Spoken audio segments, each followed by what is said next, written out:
concealment. Actually, tapos sa report namin, iaayos lang namin ni Rudy yung adjustments dito sa report.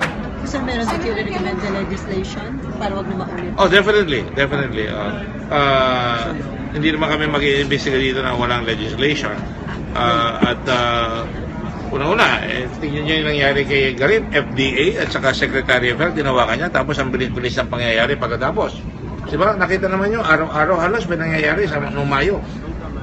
Pumunta siya sa Paris, napayagan yung permit ng Sanofi.